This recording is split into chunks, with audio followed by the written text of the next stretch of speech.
Welcome to the Bible Feed podcast, a place for conversations about the Bible and faith in the modern world, where ordinary people come together to help each other understand the Bible better. Let's get started.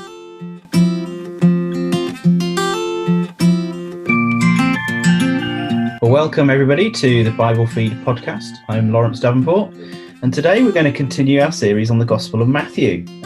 Discovering Jesus in Matthew is the theme that we have. And I'm here with Dan Weatherall once again. So welcome back, Dan. Hi, Laurence. Good to be talking with you again. Yeah, excellent. So we're going to continue the conversation we've been having over the past few episodes. And if you've not heard the past few episodes, we had 2 previous episodes to this one. Go and check them out. But Dan, for those of us who want a quick summary, what did we cover in those last episodes? Yeah, so the first one we did on Matthew was episode 16 of the Bible Feed podcast, and we set the scene, really, didn't we, when we looked at the opening chapter and the genealogy of Jesus. So that was fun, that conversation. And then the second one in the series, which is episode 18 of the whole podcast, that was where we looked at the structure of the book. We looked at themes throughout the book. And one of those themes, well, a lot of those themes were sort of connected to the idea of Jesus being called Emmanuel, or God with us, and how that he was given authority and so on. And we saw links back to the Old Testament and what that meant for God to be with his people, and how that Jesus is the symbol of that, not necessarily, God incarnate in the flesh. That was the sort of thing we looked at, wasn't it? Yeah, it was good. And I in a recent study, I looked at that authority again, reflecting back on some of the things that we looked at. And cool. There's a really interesting link between the end of chapter 7 of Matthew, where it talks about how people were astonished that he had this authority. And then immediately goes into the episodes of the leper being cleansed and that Cornelius' servant, in order to establish that authority as to where Jesus has got this authority from. So it's a really interesting theme in Matthew. Yeah, cool. Yeah, that was good. Excellent. So today, what are we going to cover? So we're moving forward through the book, and we're going to go to the wilderness. That's what we're going to do. Right, it's the wilderness years, is it? Yeah. So we're going to go out into the sticks with Jesus. Okay. And dive into Matthew chapter 4. Right. And it's that passage in Matthew chapter 4 where Jesus is tempted by the devil. Right. I think we probably should read that, shouldn't we? Just to set the scene. Do you want me to read those some verses from chapter 4? Yeah, go for that. Do you want to read the first, first 4 verses, first of all? Yeah, sure. Absolutely. Okay. So Matthew chapter 4. Then Jesus was led up by the Spirit into the wilderness to be tempted by the devil. And after fasting 40 days and 40 nights, he was hungry. And the tempter came and said to him, "If you are the Son of God, command these stones to become loaves of bread. But it is written, man shall not live by bread alone, but by every word that comes from the mouth of God." Yeah, so there you go. So that carries on. So that's one temptation, and then there's 2 more. And what on earth is going on in the wilderness? Yeah, great question. Yeah. So there's lots of things that we need to probably deal with, don't we? We need to ask. We need to think about who is this person? Who or what is this? The devil, or the tempter, he's called. Later on, he's called Satan. So we're gonna ask that question, and we're gonna strike it head on. So we will get to that. But what do you think about this narrative? First of all, what sort of strikes you? The first thing that strikes me is you're going to be hungry, aren't you, after 40 days and 40 nights? That's what struck me. Maybe that's just the way I am. But the other thing is that those first 4 verses are fairly straightforward, aren't they, in terms of what they're trying to say, and it kind of supports maybe the culturally accepted idea about a devil figure and like going and tempting somebody to do something. Yeah, and you can see where that idea's come from, can't you, I suppose? And so one reading of this then is it seems to be the simplest reading, and it seems to be the most obvious reading, is to just take this as it is on the page. And Jesus went out into the wilderness, and then he met some figure, some personal being called the devil or the tempter or Satan, whatever that is. And then these things happened, and he conversed with it. He had a conversation. And you're absolutely right. It seems the most obvious reading, and it's usually important to sort of go with the simplest reading, isn't it? To sort of initially. Yeah. It's important to not to come up with some convoluted interpretation to sort of get round what is actually the most obvious. So I get that. But actually, I don't think that's what's going on in this passage. And what I want in this in this episode, I want to sort of deal with it and bring out a few things, see what you think, and present another way of viewing this passage. And actually, it will be putting this passage in context. So in terms of the things that have just happened before, in terms of the whole kind of structure of Matthew and what we've been talking about in our conversations. And if we do that, actually something else becomes the most obvious reading, at least, in the way I see it. And let's dive in and let's see what we get to. Yeah. So I suppose if we're going to do that, we should kind of deconstruct the bits we need to understand. Yeah. And I think, we had a chat previously about how we would approach doing that. And it seems obvious that, first of all, you kind of identify the two main characters in this section. So you've got the devil and you've got Jesus as being kind of characters that come out. We need to understand, we know who Jesus is, but where actually was he? What was he doing there? Why did this happen at this time? Yeah.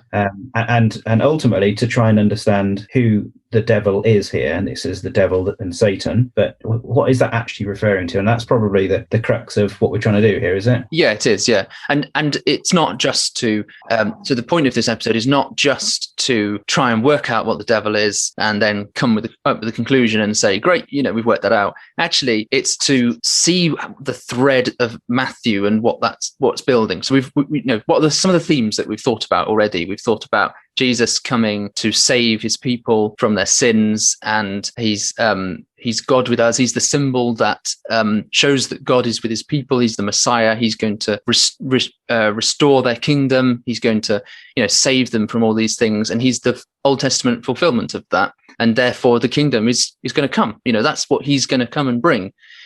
So that's kind of where we've got to. And it's really important to bear those things in mind, because when we get to a conclusion about what and who the devil is, it will fit into that. It's got to fit into a wider narrative of what Matthew is trying to do and say. So, yeah. So you've worked out what the devil's going on, haven't we, really? Exactly. Yeah, absolutely. So let's do that. And you asked quite a few sort of number of questions there, key things. Yeah. One of those was, where is this happening? I think you just sort of said off the cuff. Yeah. I think we should start there. Okay. So this is because it's really interesting and it's really key. So where is Jesus then, first of all? So where it's in that first verse, it looks like he's in a wilderness, doesn't it? Yeah. So he's come from somewhere. So if we look back, he's in Jerusalem, Judea region. We can see in chapter 3, can't we? Yeah. So he's near Galilee. So he's near the river, isn't he? River Jordan. He's been baptized, which we'll think about in a moment. And then he's gone out into the wilderness, wherever he is, he's some kind of deserted place in the wilderness. Okay, that's straightforward. But then verse 5, there's a change of scenery, so you read up to verse 4, and then that carries on. It says, then the devil took him to the holy city and set him on the pinnacle of the temple and said to him, if you are the Son of God, throw yourself down, for it is written, he will command his angels concerning you, and on their hands they will bear you up, lest you strike your foot against a stone. So there's that second temptation there. The temptation is to jump off from a high place and force God and his angels to protect him and keep him safe, basically. And if he was jumping off the pinnacle of the temple, then it's going to be right in front of lots of onlookers and, he's this wonder worker, that kind of thing. So that's the temptation. So where is he now? Well, he's in... That's the pinnacle of the temple. So it's going to be like right in the middle of Jerusalem, isn't it? Yeah, in Jerusalem, yeah. Whatever the pinnacle of the temple refers to, you're sort of right on the top of the roof or, some kind of main point of the temple, which is a bit curious in itself, isn't it? That Jesus would just suddenly be taken by the devil, whoever that is, to the sort of roof of the temple. That's, it's not normal, is it? Jesus doesn't end up on roofs and things like that normally. Okay, so then he's in Jerusalem. The next one then, verse 7, Jesus said to him, this is Jesus' response, which he says, you should not put the Lord your God to the test. And then verse 8, again, the devil took him to a very high mountain and showed him all the kingdoms of the world and their glory. And he said to him, all these I will give you if you will fall down and worship me. And Jesus says, begone, Satan. So he refuses to give in to that temptation of taking all the kingdoms, basically becoming world ruler right there and then. So where is Jesus right now? So he's now gone to the top of a high mountain. Yeah, a very high mountain from which he can see all the kingdoms of the world and their glory. And again, it seems like a very high mountain and with a very good view. Exactly. Yeah, exactly. And and let's just, before we sort of draw any conclusions of that, in Mark's gospel, which records the temptations of Jesus in the wilderness, it's just a very, very condensed account. There's none of these 3 specific temptations at all.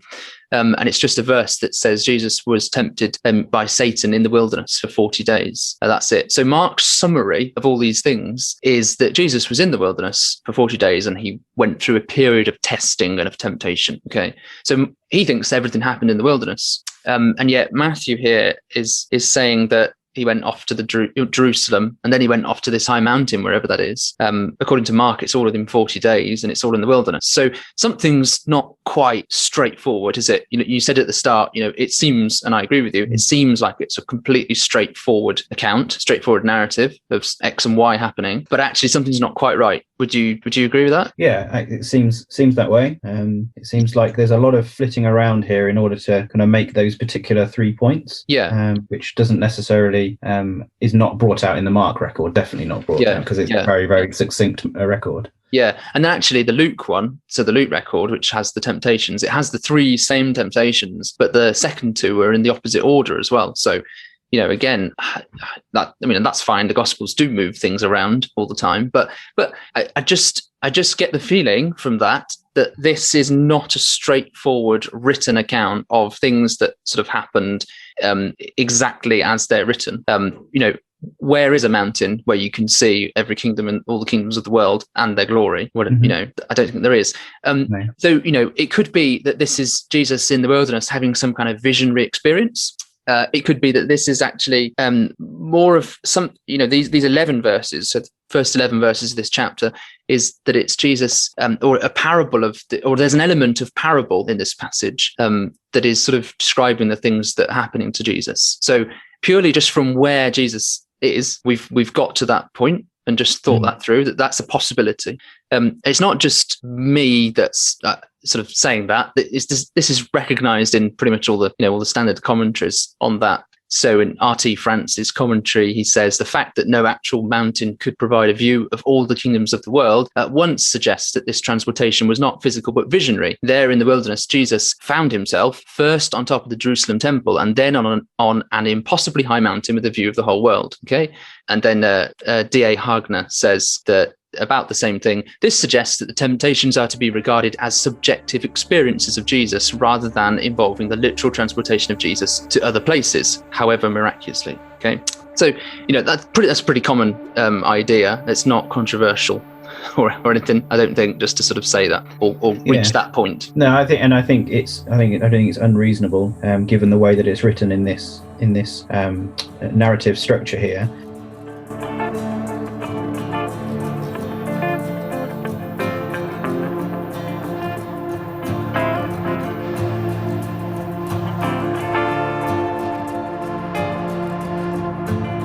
And I suppose what we've got to ask is, how is the use of the kind of this device of introducing these different locations, how is that used, and how does that draw our attention into certain aspects of this narrative? What is it trying to tell us by using this device, essentially? Yeah, that's right. Yeah, so we've got to pay attention to the conventions and the style of the narrative and work out not just woodenly what it's saying, but what's the point, what's the purpose of this particular passage.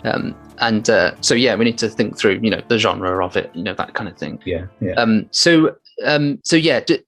This little passage, these 11 verses, to me, they stand out as being different. So we're talking. So Matthew, we've been reading it through. And it's it's about a historical person. This is, it's not a history textbook at all, but it's about somebody called Jesus of Nazareth who lived and breathed and died, however long ago. It's talking about somebody from history.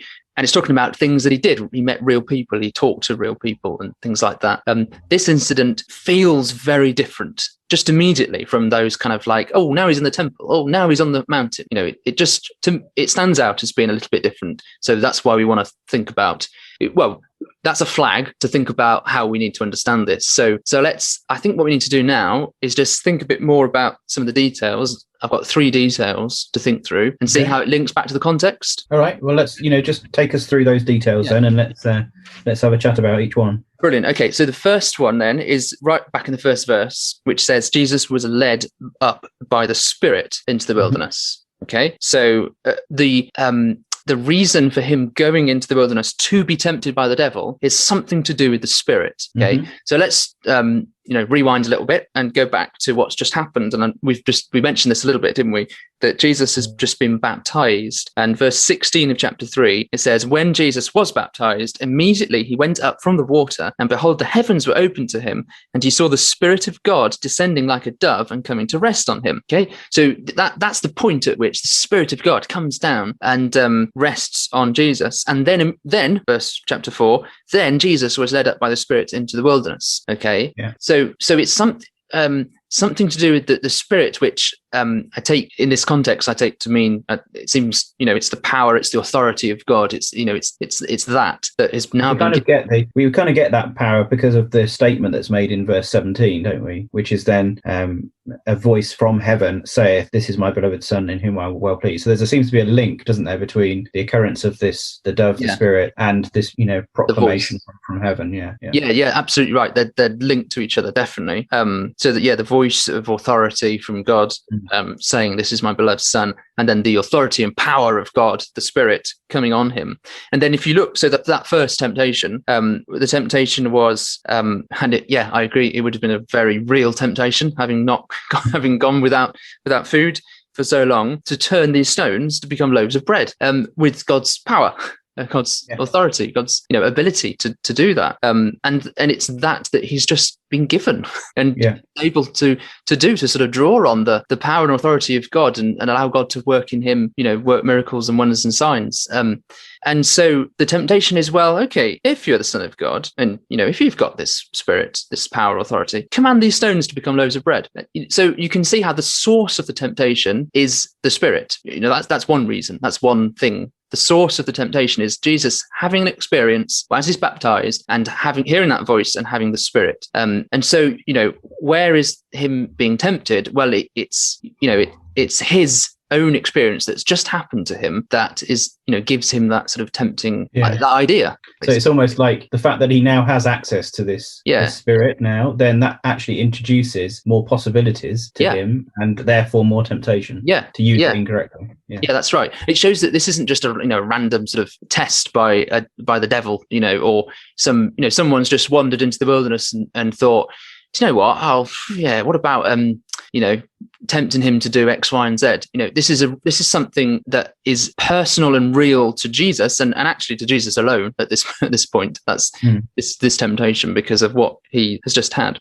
Okay, so that was the first thing. That's the Spirit, being led by the Spirit. Okay. The second one is linked to the voice, because the voice says, "This is my beloved Son, with whom I am well pleased." So Jesus just experienced the Spirit come on him, and then the voice says, "This is my beloved Son." Okay, and then if you look at the temptations again, you can see that the source of the temptations, as well as being about because he's got the Spirit, the power, authority, he's also because he's been declared the Son of God. So he's just been baptized. He hears that declaration, and he's wandering off on his own into the wilderness, and rolling around his head are those words from heaven: "This is my beloved Son. This is my beloved Son." That's really, as I was growing up, that's what I thought. I was.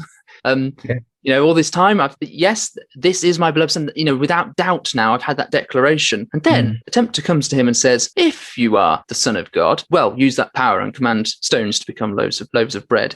And then the other one is, "If you are the Son of God, throw yourself down, for it is written." One, and then he quotes from Psalm 91 there. So you can see again, the source of the temptations, these first two, are that voice from heaven saying that he is the Son of God. So again, ask yourself, why is Jesus being tempted? What is it that is making him think of these ideas and have these desires and these temptations? Well, it's the things that he's just gone through. Again, it's all linked back to the baptism of him and the declaration he heard.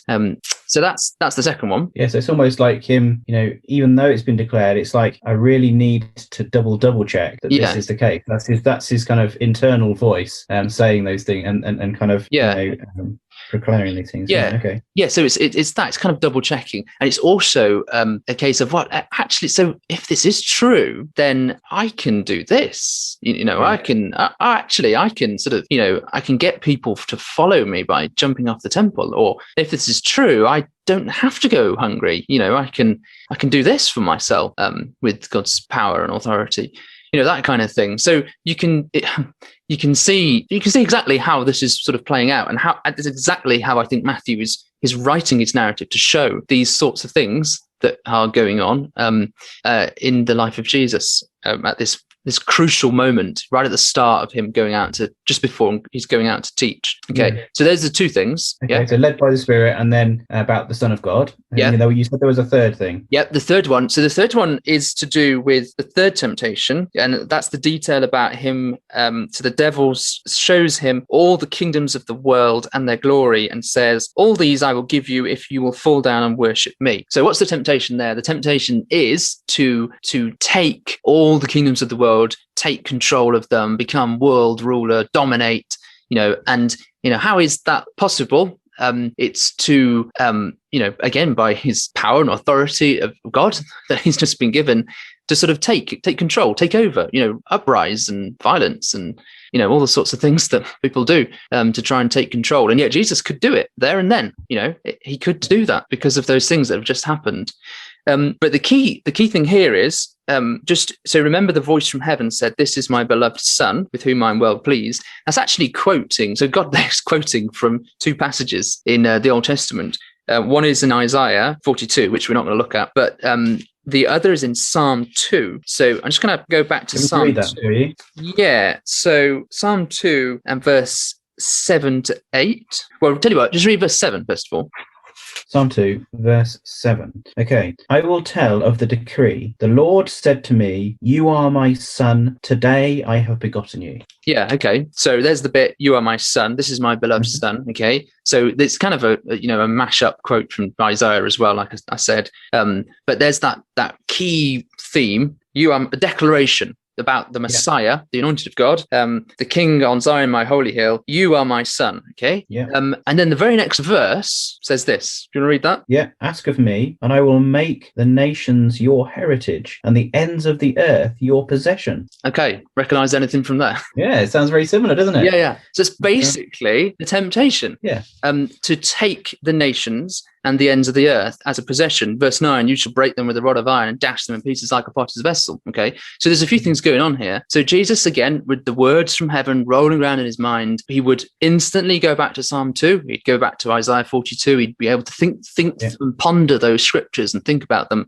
And he'd easily think about the next verse, the Lord said to me, "You are my son. Today I've begotten you. Ask of me. I will make the nations your heritage, the ends of the earth your possession." So in his mind, he's thinking, I can take the nations. I can take the kingdoms and all their glory. And, I can do it. I've been declared the Son of God. I've been given power. I can do this now. Now, there's a couple of things going on here. So either Psalm 2 verse 8 says, "Ask of me." I was going to say that. Yeah, that's not quite how it runs in Matthew, is it? Exactly. Yeah, exactly. But it's clearly Jesus's to take at some point. That's from the psalm. It'd be very, very easy to think about that and say, yeah, we can do this. We can take the kingdoms. We can get up there and get an uprising, and I can sort it all out now, right now. And yet, actually, like you say, the psalm is just caution, ask of me. So God is going to give him the kingdom, not when, not at that point in that moment. So the kind of temptation there is almost like a fast forward on the thing that was expressed in Psalm 2. I can do it now. There's no need to wait. Yeah, I think that's right. And I think if he was to do it there and then, without what he ends up doing in the rest of the Gospel of Matthew, it would have been done in a very different manner. And so the whole thing, I've given the game away before on a previous episode, haven't I? Yeah, don't give the game away, Dan. Let me just summarize those 3 points that you've just spoken about. Okay, so you've linked us back to the baptism and said that actually that's the root of the things that happen in this chapter, and it colours all of the events that happen in here. So the fact that he's baptized, the fact that he's then declared as being the Son of God and receives the Spirit, he's then subjected to these experiences, and when he goes into the wilderness, and they're connected back to that baptism. And it's related to the kind of authority that he's now been placed upon him, and this declaration of authorities.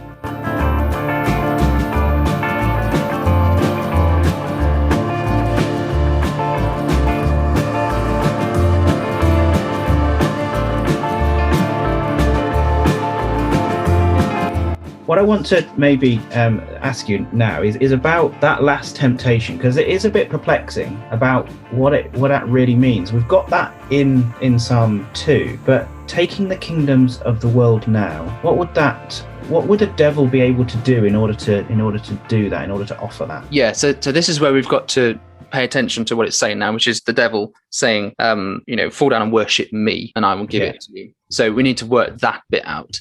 So which is really getting to the point of, head on, what is the devil, which we're sort of building up to.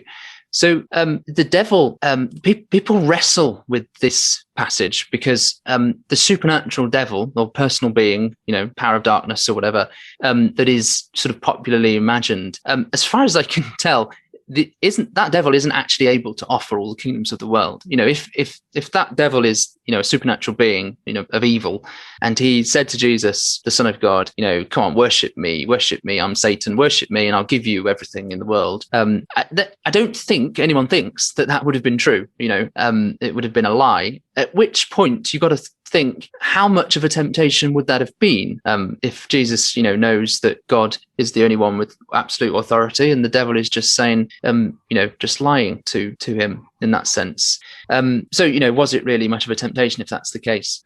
So I think you've got to think, like we have done, who at that moment in time, who could have taken all the kingdoms of the world and sort of taken control of them? And the answer is two beings, and that's God, of course, has ultimate power and authority all the time, and Jesus himself, who God has just given power and authority to him.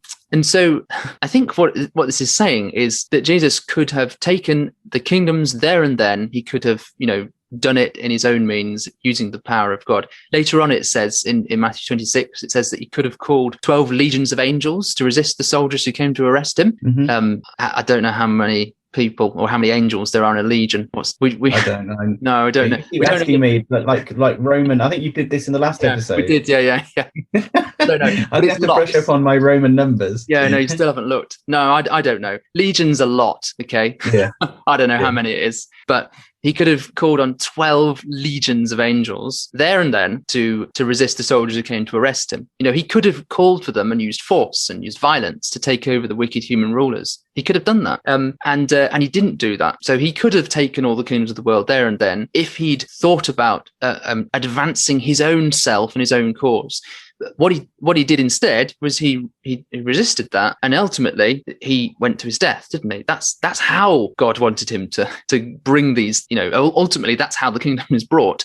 It's through Jesus dying and the things that follow that. It's not through him killing other people, basically. It's not through him using force to take over and take control. So actually, that was a very real idea at the time. There were lots of revolutionaries and zealots, and that idea was really quite strong. There wasn't really the political movement called the Zealots at this moment in time, but it was going to come very soon after Jesus. And we read that, don't we, in the Acts of the Apostles, about people drawing people away and trying to go against the Romans, the rule, etc. So yeah, that's right. And then they accused Paul of being one of those, I think, didn't they? Yeah, that's right. Yeah. And then ultimately that ends up in a bad way in AD 70 when the Zealots really just basically try a revolution, and then they get completely quashed by the Romans and the city's destroyed. So yeah, Jesus is basically has that option in front of him, and he rejects it. That's not the way he's going to go. That's not the way he's been asked to go. He's going to be the Messiah in the way that God wants him to be. Yeah. Okay.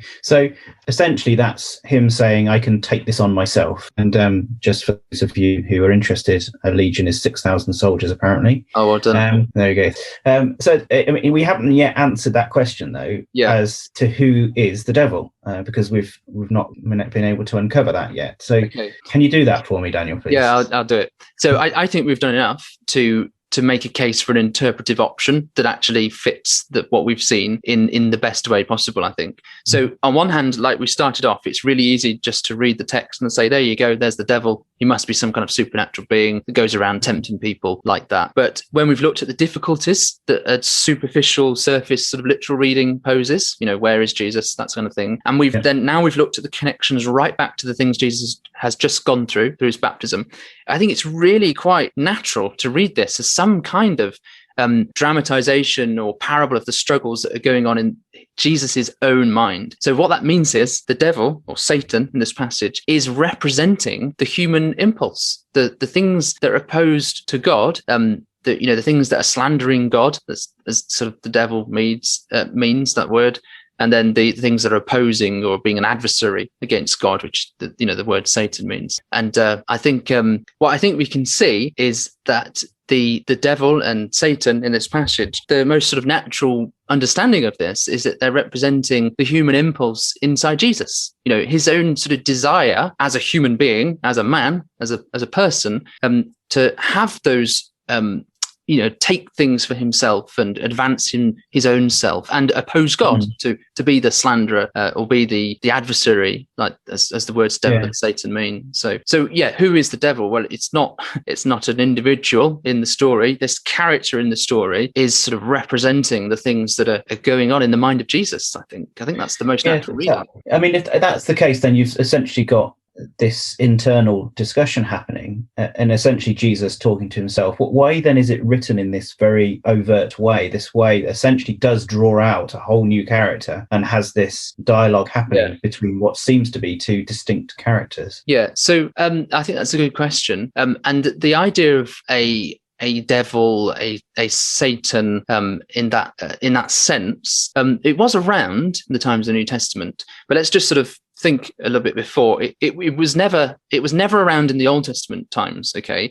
So for example, the Anchor Yale Bible Dictionary just says it goes straight out and says the notion of the devil as an independent evil power, no longer in heaven but ruling a demonic kingdom and headed for judgment, is absent in the Old Testament. So so there's no idea of that in the Old Testament. That's what that says. But the idea of the Satan appears in the Old Testament, but it isn't the devil that we think of, when we think, what is the devil, this kind of supernatural being, as that Bible dictionary says, and I know other dictionaries say the same. So in the Old Testament, you get the character of a Satan in a couple of places, and it's in visions. So in Zechariah, you get the character of the Satan that appears in visions, and in a poetic drama in Job, so the book of Job, which is a very much where it's a piece of wisdom literature, and the Satan appears at the beginning, very sort of enigmatically. And I'm not saying whether Job is about a real incident or not. That's nothing. I don't think that it matters particularly at all, other than the fact that how it's written, whether it's about something that really happened or not, how the book is written, it's written in a very sort of poetic drama type of way. Okay, so that's where the Old Testament background has some kind of character like that, but always in these sort of visionary or poetic books. Okay, so actually Matthew chapter 4, the first 11 verses that we've seen as this kind of visionary experience or this almost parabolic thing, it actually begins to look very much in keeping with what we'd expect from the Old Testament, when we've paid attention to the genre of it.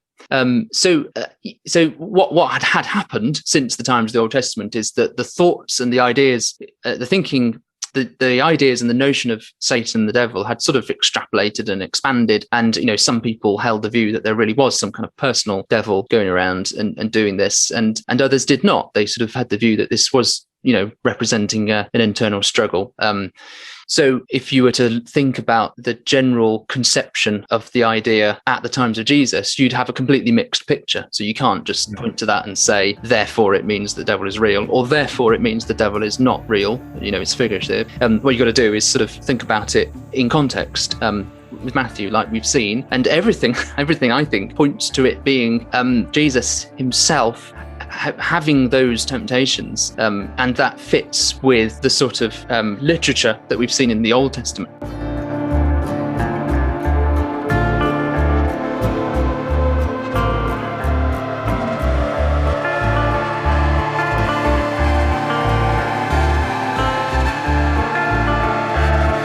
Yeah, so you're kind of saying that in the Old Testament, Satan was used as a synonym almost for the ideas and the evils and sins of man. Yeah, and that's how it's being used in that same manner within Matthew chapter 4. And I suppose that's a little bit like, it reminds me of some other passages in the New Testament which relate to kind of temptation and sin. And one of them is in James chapter 1. Actually, I've got it here if you want me to just read. Yeah, go for it. Yeah. In James chapter 1, it says, in verse 13, this is, let no one say that he is, when he is tempted, I am being tempted by God, for God cannot be tempted with evil. He himself tempts no one. But each person is tempted when he is lured and enticed by his own desire. Then desire, when it is conceived, brings birth to sin, and sin, when it's fully grown, brings forth death. And I suppose if you read that passage and there was such a thing as a personal devil or a real kind of devil figure, surely that figure would have been injected into those verses somewhere as a cause. You could almost think of it as saying, well, we know temptation doesn't come from God, and it would say, well, temptation, as we all know, comes from the devil. Yeah. But it doesn't say that. It actually says that it comes from inside, doesn't it? And you're lured and enticed by your own desire. Yeah. So, yeah. Exactly. And that's literally just what we've seen with Jesus, isn't it? You know, him hearing those words in his baptism and the Spirit coming on him, and then thinking about what the implications are of that, you know, from himself inside his own desires. The crucial difference is that he didn't sin, whereas the rest of us, we give in. It reminds me as well of Hebrews. So Hebrews talks a lot about Jesus being tempted because he's made just like us. So Hebrews 4 verse 15 says, we do not have a high priest who is unable to sympathize with our weaknesses, but one who in every respect has been tempted as we are, yet without sin. So, you know, there again, Jesus is tempted as we are, yet without sin. So just like us. And I think our experience of being tempted to do wrong things is important here, because it says Jesus was tempted like we are. And I don't know about you, I haven't been tempted to do bad things by meeting a supernatural being. I just, you know, I've not like gone out at night and bumped into some being to tempt me in that way. Or I've not gone out into the wilderness or gone walking in the fields and there's somebody that's walked up to me and said, actually, if you're this so-and-so, why don't you go and do this? You know, it doesn't happen, does it? We recognize our experiences of temptation as coming from within. So if that's the case, you know, say that is the devil doing that, you know, sort of creating ideas, you know, maybe this is the personal being giving us ideas in our head to tempt. Well, if that's the case, Jesus in the wilderness and his experiences, if they're like our experiences, then they're going to be the same. So you have to make this a parable anyway, don't you? For it to be like our experiences, you have to make what Jesus is being told by the devil to be a parable for the urges and the impulses that the devil is putting in his head, if you see what I mean, for it to be anything like what we have. And if you, to be quite honest, if you've gone that far to say, yeah, okay, so this passage is a visionary experience because of where Jesus, you know, is, and it's also not actually a conversation with the devil because the devil is putting thoughts in Jesus's mind, because that we know that's how the devil tempts.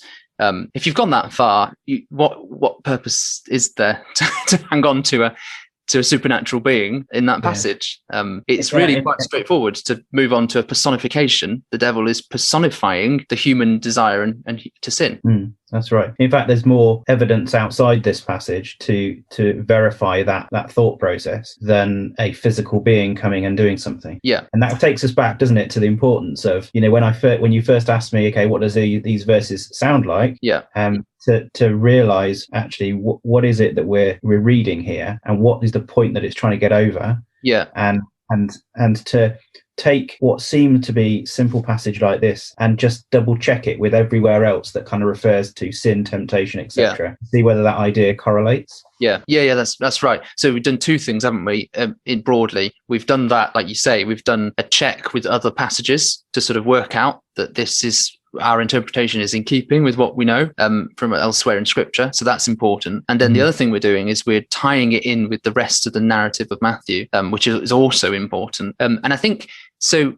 So what this means is we're the whole point of the temptations of Jesus in the wilderness are all about how is he going to use this sort of authority and this status as Messiah. How is he going to do it? Is he going to use it for his own advantage by making bread for himself? Or is he actually, later on in the gospel, is he going to make bread for the thousands of people out in the wilderness who don't have any food? So, he does that twice in the gospel.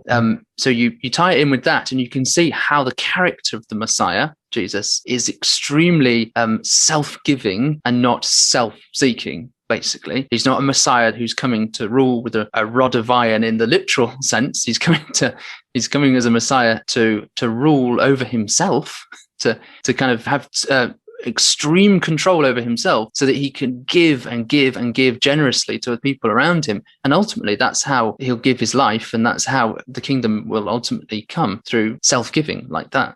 So that fits the narrative of Matthew. Of him, his own struggles to choose whether or not he's going to serve himself and bow down and worship himself, or is he going to give himself for the rest of the people. So yeah, we're fitting it in, and we're doing some cross checks, and the interpretation. I don't think we're proving that there is no supernatural devil from this conversation. I think what we're doing is we're showing that the best reading, at least how I understand it, the best reading of Matthew 4 is that it's not a supernatural devil. Now that could mean that other parts of Scripture talk about that.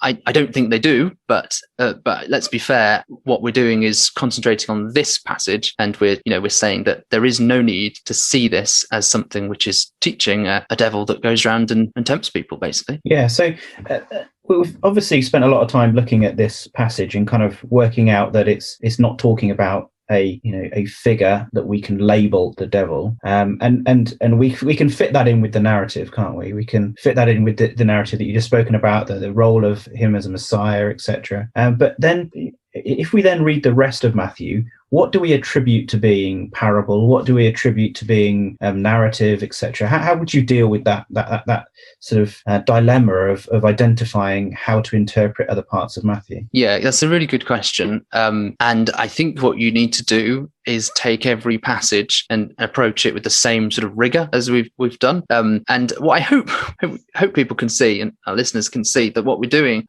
is not sort of blasé.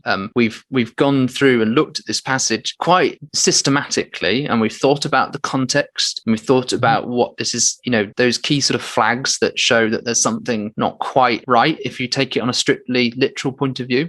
Now, if you're not getting those, if you're reading another passage in Matthew and you're not, or anywhere else, and you're not getting those flags, then there is no reason in the Gospel of Matthew to think that there's any parable like that going on. And I think that's really important because, yeah, we're talking about a book about history, and this is an unusual passage in that. And I think it reads as an unusual passage quite easily when you do that. I mean, nothing like this ever happens anymore throughout the rest of the Gospel of Matthew. In fact, what you do have is similar situations in which Jesus is tempted and tested by other people. So like the Pharisees do it, or other people sort of tempt him to do X, Y, and Z. And then the converse, like I said, Jesus actually chooses to create food in the wilderness for other people, not him. So all the while, these 11 verses are being linked to throughout the rest of the gospel, which kind of show that, again, to me, that this is almost like a little sort of summary of the things that Jesus is going through and teaching, which again is a flag to say this is a little bit different. Everything else throughout the rest of the gospel, if you're not coming across any of those sort of flags to make you think otherwise, then there's no reason to think that they're not sort of history, basically. Yeah. Okay. That's good advice. And good detailed Bible reading always pays dividends, doesn't it? So yeah, definitely. Yeah.